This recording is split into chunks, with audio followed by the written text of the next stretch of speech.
നമസ്കാരം. Bin media ന്യൂസിലേക്ക് സ്വാഗതം.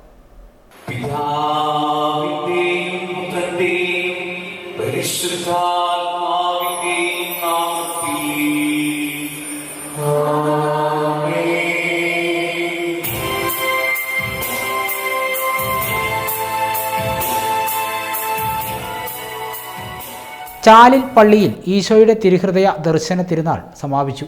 ഞായറാഴ്ച രാവിലെ 7-ന് വിശുദ്ധ കുർബാന. ഫാദർ ഡൊമിനിക് കാച്ചാപ്പള്ളി മുഖ്യ കാർമ്മികത്വം വഹിച്ചു.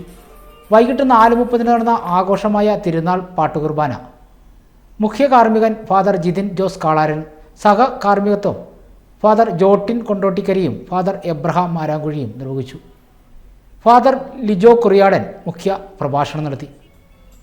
തുടർന്ന് ആഘോഷമായ തിരുനാൾ പ്രദക്ഷിണം.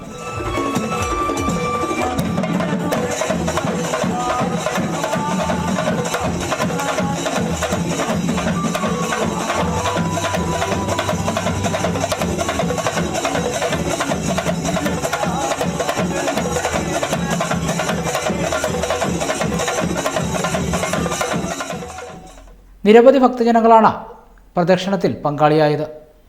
തുടർന്ന് പരിശുദ്ധ കുർബാനയുടെ ആശീർവാദം. തിരുനാളിന് സമാപനം കുറിച്ചുകൊണ്ട് വൈകിട്ട് വയലിൻ ചെണ്ട ഫ്യൂഷനും അരങ്ങേറി.